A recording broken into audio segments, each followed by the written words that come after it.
Assalamualaikum warahmatullahi wabarakatuh. Salam ternak, salam satu hobi. Di sini saya akan berbagi tip untuk beternak ayam kampung atau ayam jenis lain untuk pemula ya. Sangat banyak sekali teman-teman yang langsung WA saya setelah melihat tayangan di YouTube ya yang diliput oleh Cap Capung. Maka di sini saya buatkan video ya, semoga bermanfaat bagi teman-teman semua. Yang pertama, kita harus menentukan lokasi kandang. Kemudian kita desain kandang ya, apakah desain kandang kita itu intensif, semi intensif atau lainnya ya. Di dalam mendesain kandang juga perlu diperhatikan ya, apakah kita mau memelihara itu populasinya berapa. Nah, kita harus tahu juga standarnya per meter persegi itu ketika box brooding itu 1 meter persegi itu muat berapa ekor. Untuk usia 1 bulan up 1 meter persegi itu muat berapa. Jadi ketika desain kita udah tahu bahwa nanti kapasitas kandang kita itu muat berapa. Kemudian material-materialnya itu memakai bahan apa ya. Untuk pemula gunakanlah material-material yang bisa pakai bahan bekas atau yang tidak dipakai di rumah itu bisa kita manfaatkan. Tidak harus mewah ya kandang itu, yang penting ayam itu nyaman saja, tidak perlu terlalu mewah gini-gini, nggak usah. Kalau bagi pemula cukup ayam itu merasa nyaman seperti itu. Nah, kemudian kita mendirikan kandang ataupun membuat kandang ya. Dalam membuat kandang nanti perlu diperhatikan kalau bisa kandang itu menghadap arah matahari, agar nanti kandang itu selalu kering ya. Kalau kering maka ayam itu banyak sehat, karena alasnya kering, amonia itu tidak naik. Kemudian perhatikan juga sirkulasi udara di dalam kandang atau area yang akan kita tempat ini, sirkulasinya baik enggak, seperti itu. Jadi sirkulasi ini sangat penting ketika nanti kita taruh ayam ya, karena kalau sirkulasinya kurang lancar nanti pasti ayam itu kebanyakan itu ada penyakit senot, flu dan lain-lain itu pasti ada. Nah, pentingnya tadi ya kita menjaga agar tidak terjadi seperti itu. Kemudian kita setelah buat kandang, kita memilih produk DOC apa sih yang akan kita check in.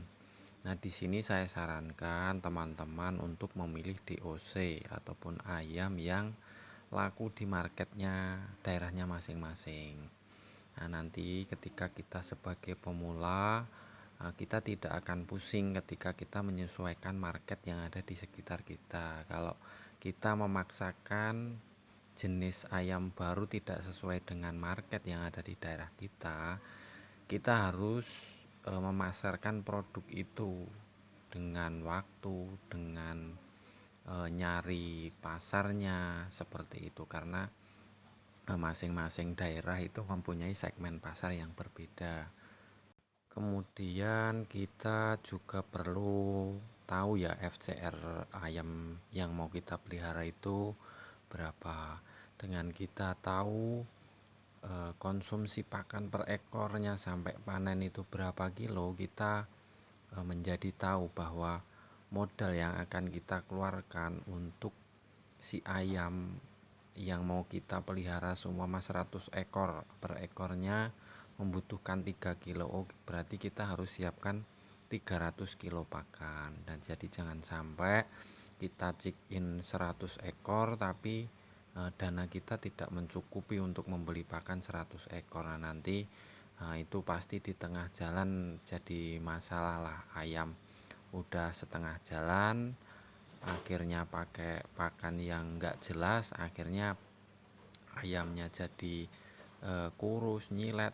Nah, itu nanti banyak hal-hal yang tidak kita inginkan, malah kita langsung bisa down ya. Ketika kita masih pemula itu lebih perhatikan, harus banyak belajar ya, harus banyak belajar kepada yang sudah terdahulu. Tidak harus ke peternak yang besar lah, tapi ke peternak yang mau memberikan informasi, memberikan masukan, mau berbagi pengalaman. Nah itu boleh bertukar pikiran di sana. Lanjut untuk masalah pemasaran, jangan lupa nanti ketika usia 1 bulan kita udah harus mencari ya, ataupun cari tahu ini di pasar mana, ataupun rumah potong ayam yang mana yang akan kita setorin ke ayam tersebut. Jadi kita harus sedini mungkin, dari sejak kecil kita harus memotong rantai ya, yang biasanya kita hanya mengandalkan tengkulak kecil-kecil dan lain-lain yang sering harganya dikasih ngawur dan lain-lain. Nah itu adalah hal yang sangat wajar ya di dunia perayaman.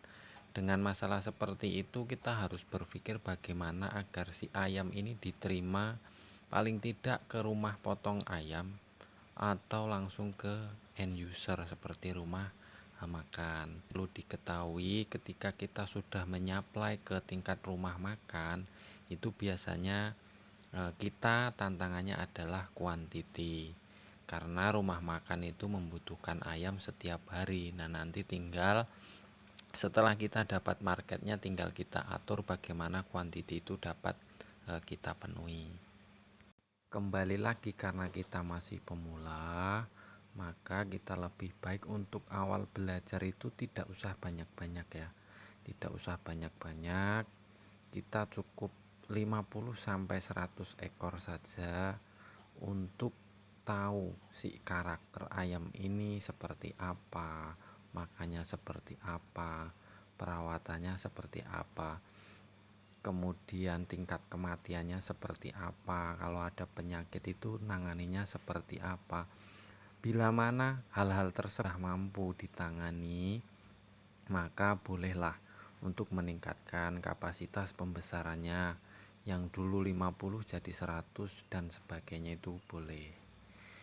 Dan diimbangi juga dengan finansial, karena ayam ini pakannya semuanya harus beli, dan di mixnya itu hanya sedikit ya. Menurut saya pakan mix itu 20%-an, yang lainnya itu harus PR ya.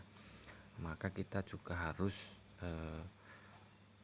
menentukan sikap ketika kita udah mau pelihara 500 tapi kok finansial kita enggak bisa mencukupi pakan 500, ya jangan melihara 500 dulu, semampunya dulu, jangan menuruti nafsu ya.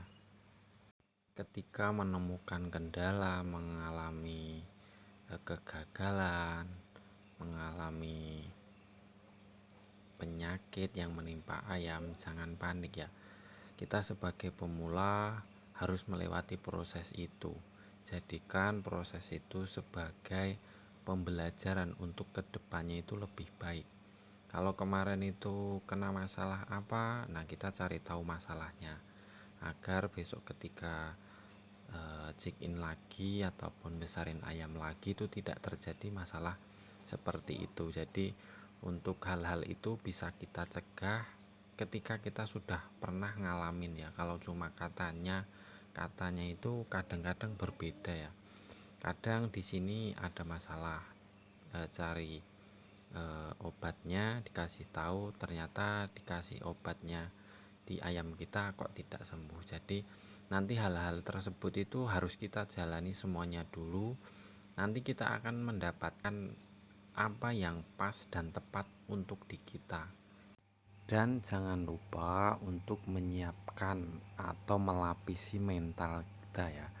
Jadi kita untuk peternak unggas ataupun hewan hidup itu kita harus menguatkan mental kita, karena kalau awal-awal itu biasanya kita kurang tahu tentang ilmu-ilmunya atau masih kurang disiplin cara beternaknya, biasanya banyak ayam bertumbangan atau ada yang mati. Itu biasanya kalau yang nggak kuat itu biasanya langsung sedih ataupun drop dan lain-lain. Nah itu kita harus antisipasi sedini mungkin. Ketika kita sudah terjun ke ayam, maka kita harus siap ketika ada ayam mati. Itu udah hal yang wajar lah, udah hal yang wajar, dan kita harus siap ketika melihat ayam mati.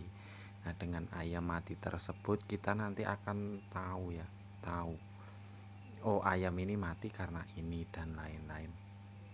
Itu bisa kita pelajari sembari berjalannya waktu. Mungkin itu saja tip dari saya yang saya bagikan. Hal ini adalah hal dari pengalaman saya pribadi dulu, semoga bermanfaat untuk teman-teman. Bila mana ada yang kurang jelas ataupun pengen sharing dengan saya, bisa hubungin saya di WA di deskripsi ya nomornya. Terima kasih.